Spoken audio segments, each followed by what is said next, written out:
listening to the Ocean Rowing Podcast. I'm your host, Amanda Painter, physical therapist and owner of Strong and Empowered Rowing. I help people continue their love of rowing without aches and pains. Along the way, I decided I wanted to row across the Atlantic Ocean. I'm finding it super hard to get in touch with previous ocean rowers and find the answers on how to make this possible. So this podcast is to share my story and what I learn as I get ready for and ultimately cross the Atlantic Ocean. Hear from experts in different areas and from others who have completed ocean rows. So anyone who wants to do this has easy access, and we can share our stories with the world.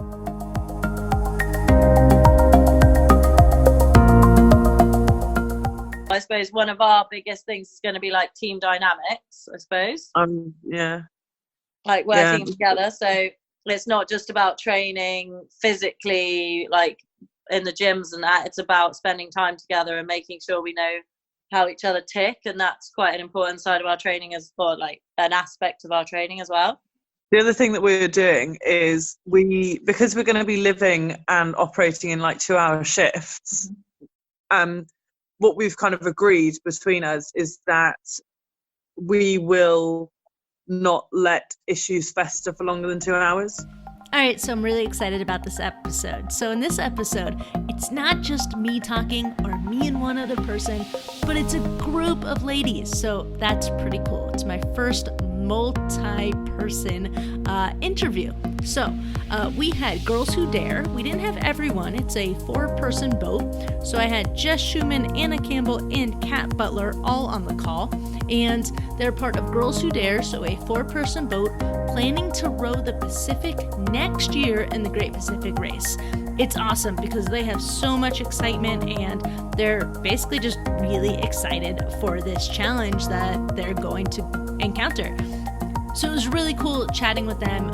We talked about where they are with their boat, where they are currently in their process, what challenges they're encountering, and what they're scared of. I felt like asking that one. I didn't ask my famous "what's your favorite food" question because they haven't crossed yet. So hopefully I'll get them on the other end once they cross and kind of have a before and after perspective, which would be awesome. And hopefully I get to meet up with them when I go to London. But yeah, so I hope you enjoy the episode and just feed off of their excitement for rowing across an ocean. So you all have rowed competitively, is that right? Yeah, so apart from Vicky. Yeah, that's true.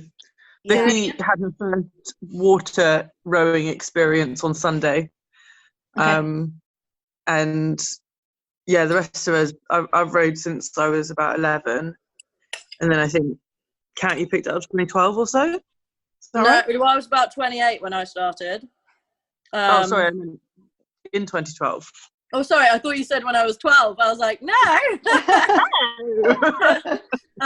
Yeah, I started rowing just after the Olympics, London Olympics. I just needed a new sport. And I live by a river, so it was actually one of my friends who wanted to try it out. So I went with her for moral support. She ended up dropping out and I ended up sticking with it. So, and here we are 7 years later. Yeah, and I started at university and have been on and off now for like probably about 8 years or so. That's awesome. Yeah, I've been rowing for 18 years. And it's so crazy though. Like people do this and they've never been like in a boat at all. And I'm like, I don't know that I would have chosen that as my adventure. Yeah. You're mad. So how did you guys decide? So I have 2 questions. One, I want to know how you guys got together. And then 2, why you decided to row the Pacific. So there was a Facebook group or a Facebook message that went out last August by another girl who isn't in the crew, but she wanted to do the Pacific. So she put a thing on Facebook basically being like, anyone want to row an ocean? And I was like, yeah, sign me up. So I met up with her and we decided, yeah, we'll go for it and we'll do the Pacific. And at the time, like, I was actually, like, it was her initial idea to row the Pacific. And I didn't really even think about, like, I just said yes, basically. And then we wanted other rowers, and then we like found Anna and Jess, because they've got that's good pose, Anna. They've got history. They rowed the Irish Sea together and things. And then we had a bit of a reshuffle and found Vicky. So, but Anna and Jess knew each other previously. Gotcha. Yeah, so Jess and I rowed the Irish Sea for a charity campaign to raise money for Cancer Research UK. That was 2 years ago, and that was my first experience of non-river rowing. So that was basically a fixed seat sea rowing boat they call like gig, but it's fixed seat and it's horrible. But I got off the other end of that and just absolutely loved it. And Jess and I had kind of, in passing, had maybe what was a 5-minute conversation, I realise now, about like, we need to row an ocean. And so I just got back in November last year. I just got back from living in India for a year. And I was working there for the company that I work for now. I come back and I saw an advert on Instagram basically saying, do you want to row an ocean? And I got in touch straight away and was like, yes, absolutely. Didn't even think twice about it. I just kind of thought that would be absolutely awesome, and I kind of needed something to invest my time and energy into after having moved back. And then at that point I realized that, I found out that actually there were 2 kind of people required rather than 1, and that's when I got in touch with Jess, because of this fleeting conversation. You don't come across many people every day who want to be in the ocean. So when you meet one, it kind of sticks. So I popped Jess a message and got an equally enthusiastic yes from her, kind of straight away, pretty much. But yeah, that was my experience of it, Jess. I don't know what was going through your head at the time, but yeah. Yeah, I think I actually got your message. I was out for a Christmas lunch with work, and I think it was towards the end of like the Christmas period, and there'd been so much like eating and drinking, and I felt really like a little bit horrified with myself. And when this opportunity came up, I was like, oh my god, I've got to take it. One of my favourite reactions was after Jess had looked into it a bit more. She didn't realise that we were just aiming to do the Hawaii leg, and after watching, I think it was Losing Sight of Shore, wasn't it, Jess? You were just like, women grow babies in that amount of time, are you kidding? I was a bit worried. I thought she might have meant the entire Pacific, and I was like, oh, hold on. But no, thankfully we clarified it was just the first leg. Yeah, I watched that movie and I was like, wow, I'm impressed they got so many people to go like the whole way. Like, I know they ended up switching people, but I was like, that is a commitment. Yeah. I mean, I watched it and I thought, the first thing I thought is like, we're not going far enough. I was like, Hawaii's not far enough, we need to go further. But then I was thinking, okay, yeah, 2 months, maybe that is okay. It's funny, I watched it and I was literally like, that's it, I want to go, I want to do it, I definitely want to do it. Whereas a lot of my friends were like, I've watched this like documentary on Netflix, and you should definitely not do the row. And I was like, what? I watched it and it motivated me. Like, what were you watching? I had the same idea as you, Kat. I'm like, yeah, I'm in. Yeah, exactly. Like, this has just concreted it for me. Whereas other people were like, whoa there, what are you doing? Like every negative they talked about was like, yeah, we can roll with this. What else? Yeah. Just like, That's awesome. So I have to say, I rewatched it recently, and I don't think I'd ever really paid attention to the opening bit before, where they talk about all the things that, like the statistics about people being rescued. And that did, watching it once you know that you're going to do it, I think you do probably pay more attention to that than I had the first time. That's fair. How long was two of you did the Irish, so how long was the Irish one? That was 17 hours.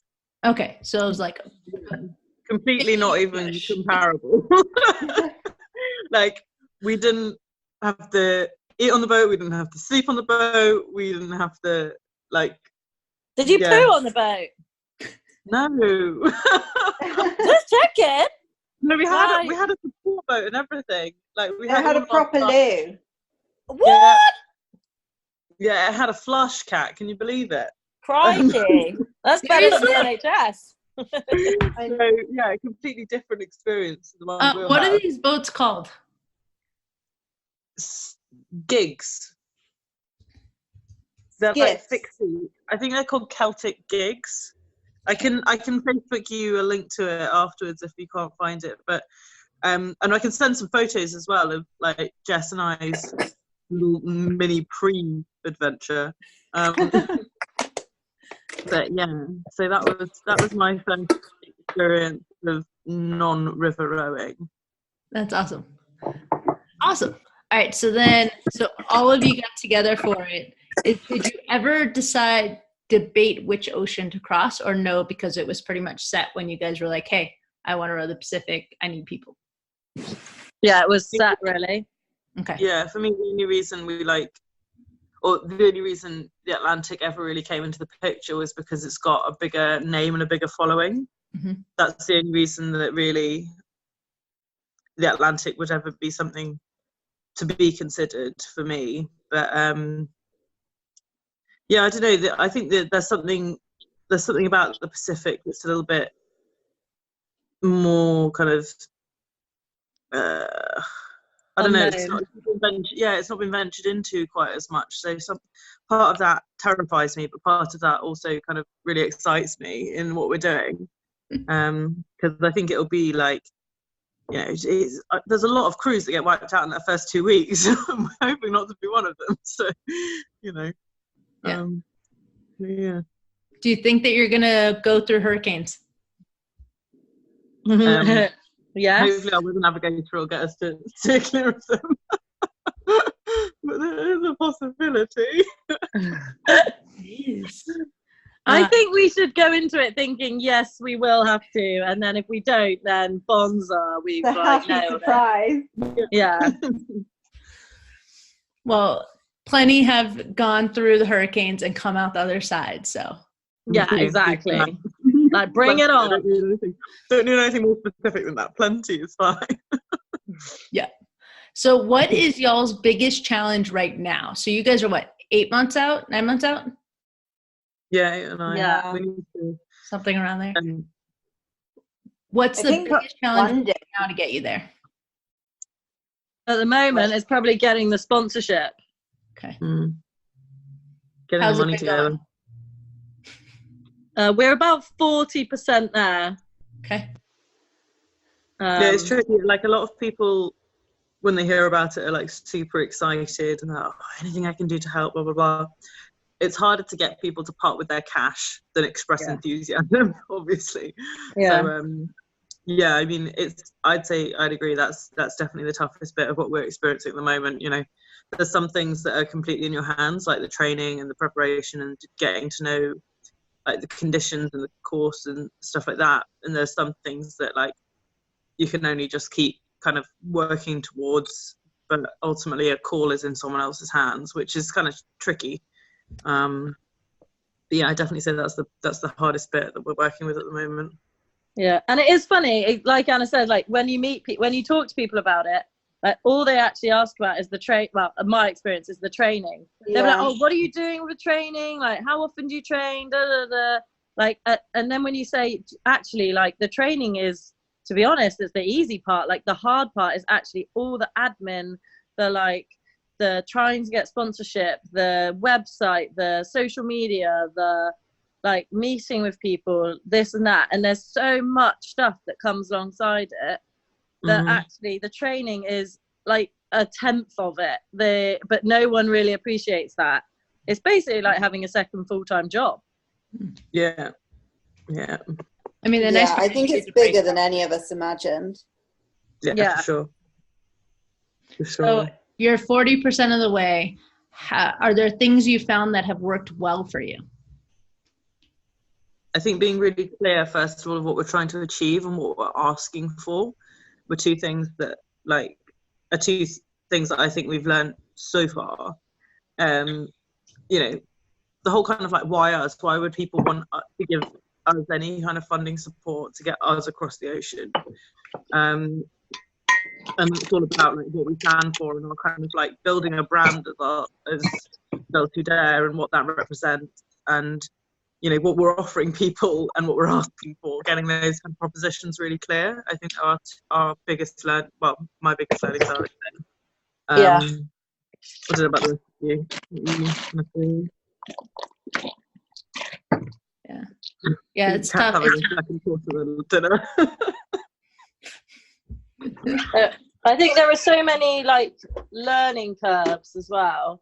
Like there are, you know, these are things that like obviously there are bits of all of it that we have done before and that we can compare to work that we've already done, but actually like there are also things which like I've never done and I'm doing for the first time, and skills that I'm learning, and the same with the others. Like we've all got a certain skill set which we have developed, but some of the tasks that we're doing now are completely new, and we're kind of finding our feet our own way and learning from each other. And are kind of, we've got some great people who are like helping us along the way, and that again has been like surprising but wicked. That people offer their support. You think why, but like that's really a nice thing to take away from it, is all the support and the new skills. Yeah, definitely. So have you guys tried duck races? What races? Duck. What is that? So I talked to Ian Davies. He's going to be rowing the Atlantic this year. And he's in the UK, and he found that one of the things that have worked really well for fundraising for them is duck races, like rubber duckies. Okay. Like a rubber ducky race. So you could reach out to him and ask him. Like under a bridge, that kind of thing. I think so. Yeah, so you let them all go at one point, and then whoever's crosses. Yeah. Oh, that's so cute. Apparently that's like one of their best fundraisers. That's interesting to know. I never thought people would back rubber ducks. Like, Yeah. They love backing random crap, don't they? Yeah, they love random stuff. But yeah, that's what I've heard was a good success for them recently. Trying to think.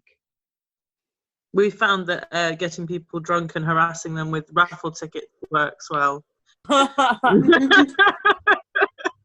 I love it. Oh. I love it. Do you have dogs on your mug? Oh yeah, I do. I love your mug. That's great. Awesome. Okay, so fundraising. I guess I'll ask, how's the training going? The 10%. The 10%. It's going all right. It's tricky because I still haven't managed to answer the question of how do you prepare your body to do 12 hours of activity a day for 2 months. Yep. Like, no matter who I talk to or how long I think about it, it's always a bit of a kind of type experience. So yeah, I mean, it's going well at the moment. I'm kind of focusing on getting, base cardio up and getting some kind of strength stabilizing stuff going, just building up the kind of resilience in your back and your core and so on, because I think that's going to be vital. Yeah, same. I mean, sorry, good. Go. No, I was going to say, like, I've always loved sort of the cardio side. So actually at the moment I'm trying to get stronger and focus on that. I think we raced the Boston Rowing Marathon on the weekend, which was about 4 hours. And I was surprised just by how tired I've been, like yesterday and today.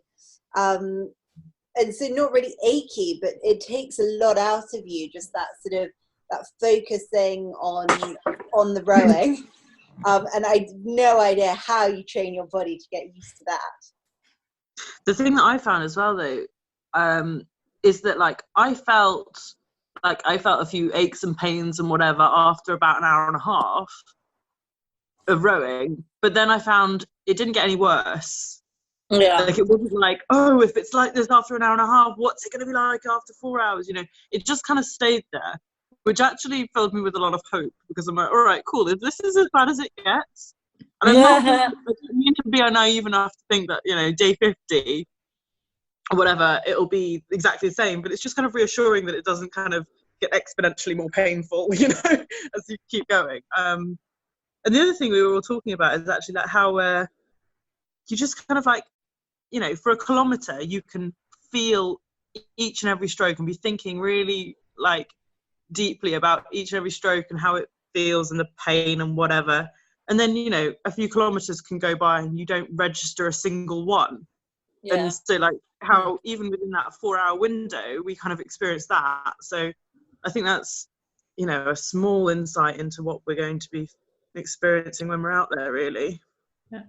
Yeah, it was quite interesting how you found that at some points you would just, like, your mind would just empty, and you kind of, and then you almost like wake up and you're like, oh, we've done 4K. And like, I was just in this like state of like, I was concentrating on the row, and my mind was just on rowing, and there was nothing really else going on, which is actually really nice. Yeah. And we've got our first ocean rowing outing on Sunday, which is very exciting. Nice. So do you have your boat? We're borrowing a boat for this time, but we're on the route to getting a boat. That's awesome. Are you excited? Yeah, really excited. So excited. Mary, I feel like I might actually be able to refer to myself as an ocean rower after this weekend. I'm just someone with ambitions. Are you doing 48 hours? No, we're just doing like 4. That's a great start. Yeah, like you can start somewhere. Because we're still all doing our courses and things, so we actually need someone to come out with us still, because we need their their expertise effectively, because we're still all learning. So, and we don't want to end up like in some shipping lane, like rowing backwards into a cargo ship or something. So we're still a bit dependent on other people, which is great for them to give their time up, but you don't want to ask too much. Yeah. Are you going through Rannoch? No. Yeah, go on. Who? Oh, I thought you were going to speak. Sorry. Me? Yeah. Kat, do you want to take this? We're not using a Rannoch boat, but the likely boat that we'll get is actually stored at Rannoch. So we're hoping to like build a relationship with them. They've got the boat and they've been doing some refurbishments on it. So if we definitely go with that one that we're looking at, then we'll be working alongside them. But it's not a specific Rannoch boat. No. Is it a second hand you're getting from someone? Yeah. Cool. Yeah, it's a Sea Saber. The brand is a Sea Saber. It's actually the boat shell that we wanted. Research has been the more successful shell, so on the Pacific. So we're going with that one. Got it. And you guys want to break the record, is that right? Gonna have a crack at it.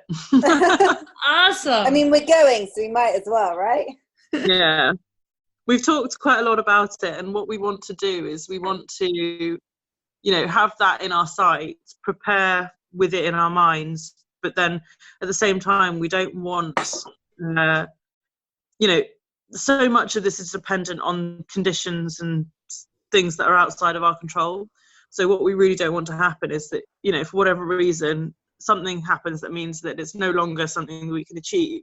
And we don't want to feel like we've failed for whatever reason if we don't do that. So although it's something that's like there and we're trying to aim for it, we don't want it to be that primary focus of what we're trying to do, because I mean, so many crews don't even make it to the start line, let alone get across. And then to kind of say, we're saying that a successful trip is to beat the world record, is, you know, that's like up here kind of thing. But yeah, that being said, we're gonna have a crack at it. Yeah. It's we want the road to be judged a success for making it, like alive. We don't want it to then be deemed. Yeah, I aim high, you know. We don't want it to then be deemed as like not hugely successful because we didn't get the record, you know. Like the record would be amazing, but like the achievement is making it as a team, making it together. Like, that's the achievement. Totally agree. And I love it. Goes perfect with y'all's mission. I love the dream, dare, do. Is that right? Yeah. It's all about just kind of setting ambitions, like going for what you want. Even just the dare is all just about the kind of trying, you know, that there's actually credit in just giving it a go kind of thing. You know, you shouldn't only do things with, you know, if it'll be successful. That's kind of what we're trying to say. Yeah. I love it. How'd you come up with it? Oh, a lot of brainstorming. Long WhatsApp conversation. It spanned many days, and there were a lot of bad ideas that came out before that. I don't know what you're talking about, Jess. If you're talking about ovaries, I want you to take that back. I wanted to follow through ovaries because we have ovaries and we have oars, but no one else agreed. I still think we can sneak that in there somewhere.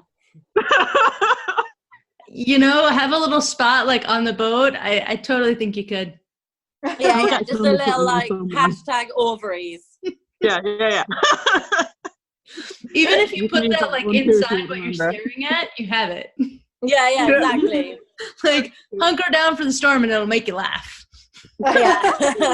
While you're like bombing into your own face, you'll be able to, you know, laugh at your little joke.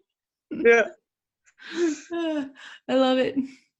I also love your dinosaur shirt. Every time I see it, it's making me smile. Oh, thanks. I bought everyone dinosaur earrings as well. Just, you know, crew kit, important, yeah. I don't know if I'd wear them on the ocean, but definitely. Might give it. Imagine the tan lines. You'd have like dinosaur tan lines on your ears. I mean, oh my god, that would be amazing. Yeah. Ears having tans, but okay. Do your ears not tan? I'm sure they do. Like, mind you, I get little like white dots that like so I get earring tan. Yeah, they get red, right? So they have to. Yeah, they can get burned. Yeah. So we have to be careful with Anna. She's very fair. Yeah, I burn a lot. So you're gonna need like 50% of our stowage is going to be sun cream for me, and then the rest is the rest. The Pacific gets a little colder too, right? So you get fairly long sleeves. It's quite chilly in the first like 2 or 3 weeks, I think it is. Yeah. Yeah, like 10 degrees or something. But then, you know, on top of that, you're in the wind and the rain and everything and whatnot, so it can be pretty cold. Yeah, that's crazy. So is there anything that you guys are scared of? Everything. Many. I mean, I joke about the sharks as my biggest fear, and I mean they're terrifying, especially like the fact that you've got to dive into the sea to clean the barnacles off the bottom of your boat. Like, I find that whole idea absolutely horrifying. That doesn't really bother me. Just happily get eaten by a shark. Yeah. Yeah, part of the adventure. What scares me? I think, to be honest, the like practical fear is actually injury or something going wrong in that sense, because that could be game over.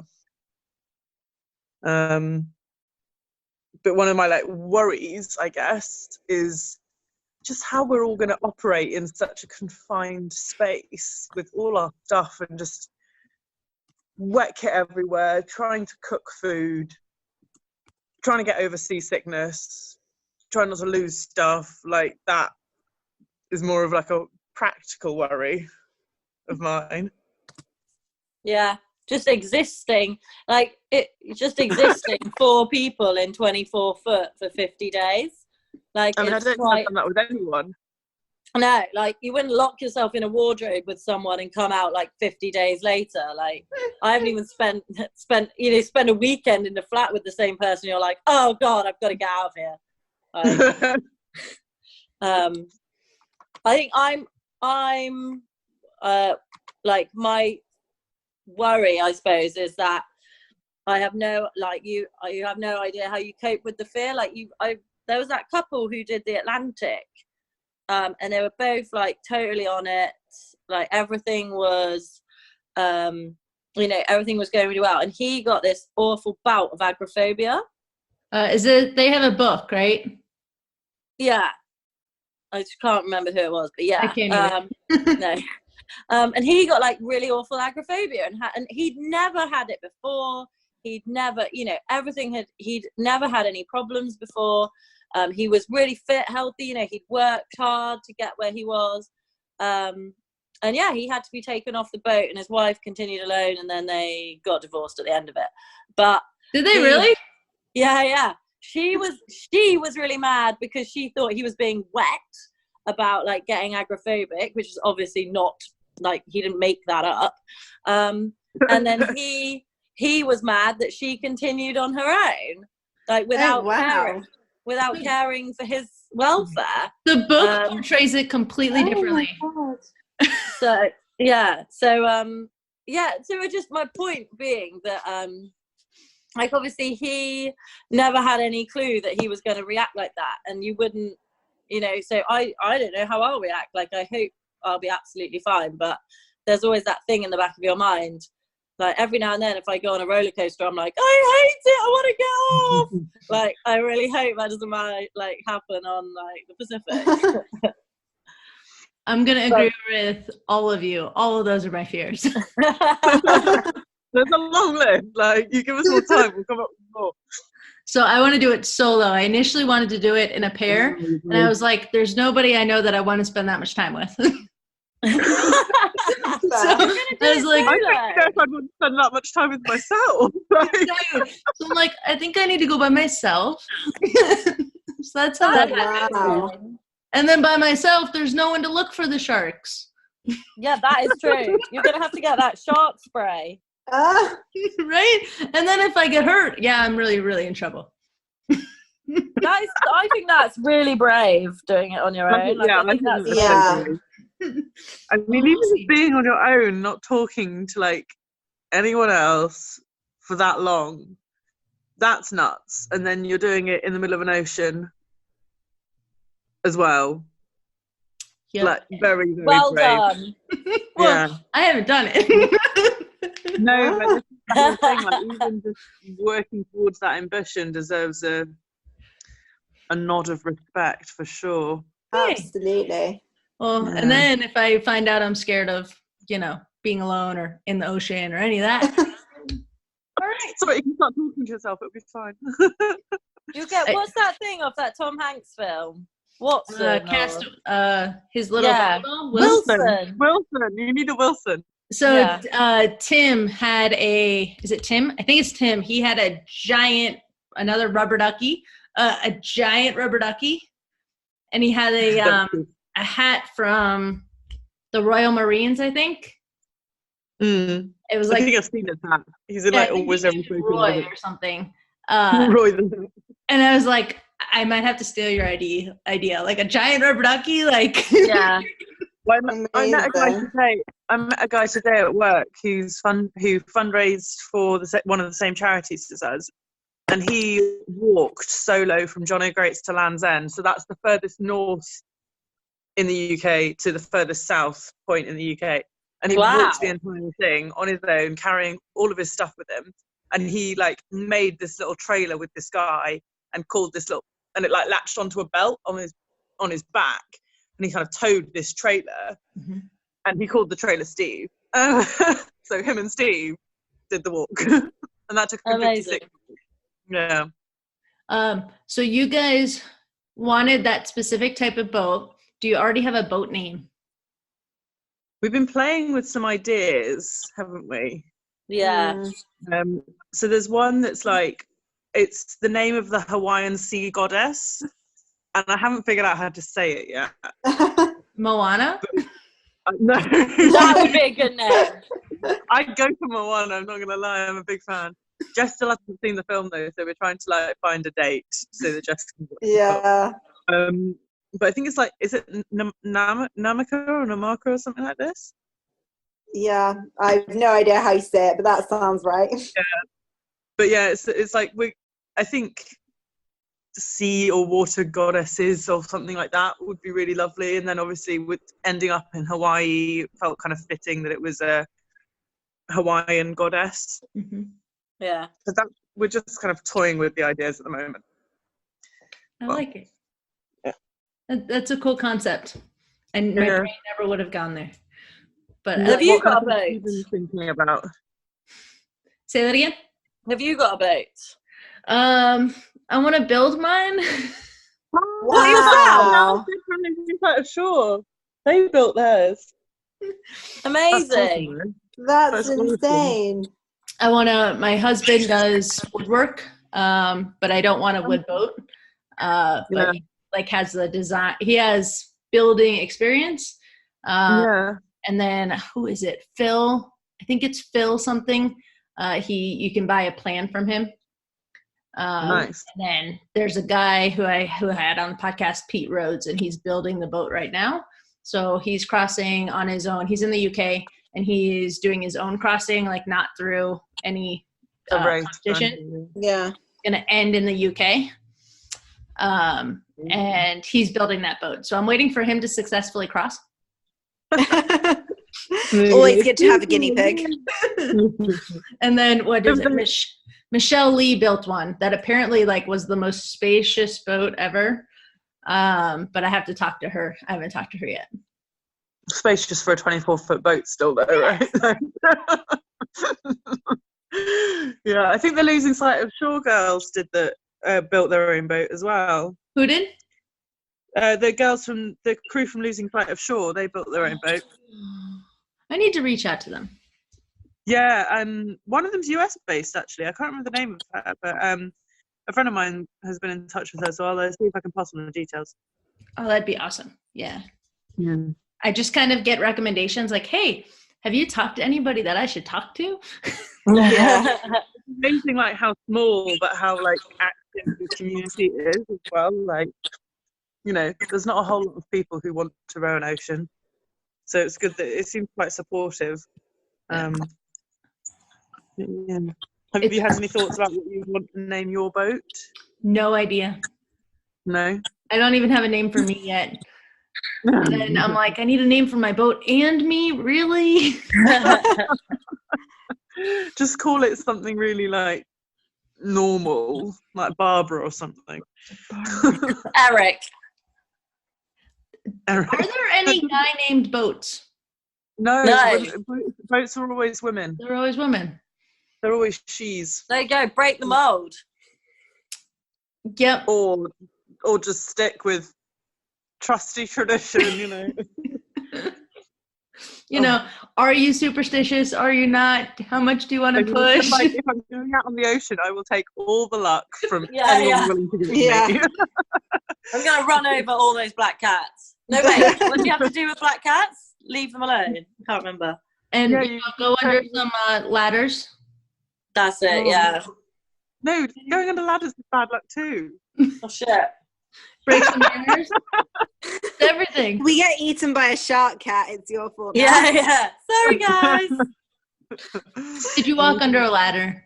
Yeah. Must have been it. That's awesome. Cool. So, is there anything else you guys want to share? Well, I think. Considering how much time we spend talking about rowing, it's funny that someone says, anything you want to talk about rowing? And we're like,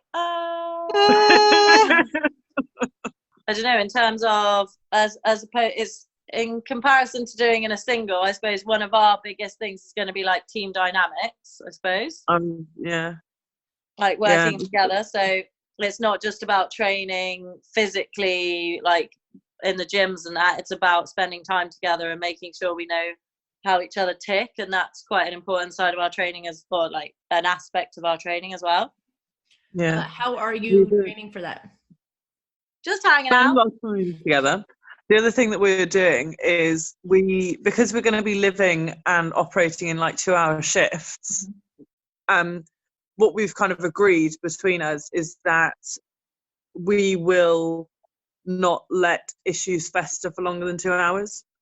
So if anyone says or does anything or makes a call that someone doesn't agree with or whatever, or something happens that makes someone feel bad or whatever it is, just get it out there, talk about it, address the problem, because, you know, it's hard enough living a normal day-to-day life in the same company as people, things kind of grate on you and so on, and they wear you down and whatever, but we're talking like you'll be shattered, you'll be seasick, you'll be hungry, you'll be tired, you'll be physically exhausted, you'll be mentally exhausted, and someone says something that on a good day would be like, okay, I can deal with that. On a bad day, you're going to go, like, straight away, I'm imagining you might erupt. So we're just trying to kind of preempt those kind of things, and also just kind of make it normal to talk about things like the smaller things that would normally niggle on someone. Just to try and, like, I guess, make it normal to talk about it, and also just make each other aware of what sets each other off a little bit. Because I think everyone's got that little thing, you know. Because I think it's part of life, like working in, because all of us have got busy jobs, and it's all, you know, we work with all sorts of people, and the amount of times you will say like, oh, just bite my tongue, just get on with it, it's just for any, you know, it's an easy life, like I'm not going to argue about that, I'll just deal with it and move on. Like actually you can't afford to do that when you're like at breaking point already. So and it's getting used. Yeah. Sorry, I was just gonna say, you can't like take yourself away for a sec just to clear your head. Like there's no space. There's nowhere you can go. Like you can't avoid that person. You can't have some alone time. Like so many things that people would usually have as coping mechanisms for that kind of stuff, you don't really have to your disposal out there. Yeah. And also it's weird vocalizing it a bit. Like I never tell people if I'm annoyed with them or if like they've done something to like bug me. Like I would never vocalize it. Like it took me about 2 years to dump my last boyfriend because I just couldn't face that conversation. Like, you know, like I think as people we're not used to having that kind of, I'm against calling it conflict because I don't think it's conflict, but that those conversations that are slightly awkward, like as humans we shy away from those and we just go, we'll deal with it. So actually just learning how to just say, actually, like what you said to me quite upset me, you know, I'm not going to sulk about it, I'm just letting you know, it's a weird thing to come out and say, and like that it's getting used to that as well. I'm glad you brought that up, because that was the perspective I was going to say, is like just getting used to saying those things is really hard for people. I did interview somebody who crossed, and they did the same thing. They did that as you're going, if something bugs you, like, hey, if somebody was 3 minutes late to their shift and they just keep doing that, that's going to add up. So the more you address it as it happens, the better it'll be. Yeah. So at least you won't have to deal with that. You won't have to, like, you can give yourself a firm talking to one day, maybe. I don't know. The funny thing is, like, kind of keeping it to the crew and not taking it to like work. Otherwise you'll be like, guys, you're really like annoying me, whereas at work I can't really say that. Also a good perspective. You know, at work you might just learn to say it nicer. Yeah, exactly. It is all about personal development. Definitely a skill, that one. Yeah. You know, without blowing up on people. So I work with people all day. So if I blow up on them, they're not happy. I'm a physical therapist. Sorry? I'm a physio. Oh, okay, cool. Cool. So yeah, don't shout at them. No. You know, they're in pain, and then you just make it worse. All Yeah, right. well, maybe they should do their physio exercises and then they wouldn't be in pain, hey? I was going to say, my experience of physios has always been more like what Kat just did. You know, Sorry. no, go ahead. No, I was going to say, this is kind of a sidebar. I had a patient the other day, and he's got a bad shoulder, and he was literally like, yeah, I mean, the physio keeps giving me exercise and I don't do them, and I just don't know why it won't get better. And I was like, why have you come to me? I was like, do you want me to tell you to do your physio exercises? Like, is that really why you've come to see me? And he was kind of like, yeah. And I was like, okay, do your physio exercises. Like, get out of here. You're a doctor, is that right? Oh my God. Yeah. Cool. Yeah, no, maybe people are just more temperamental here.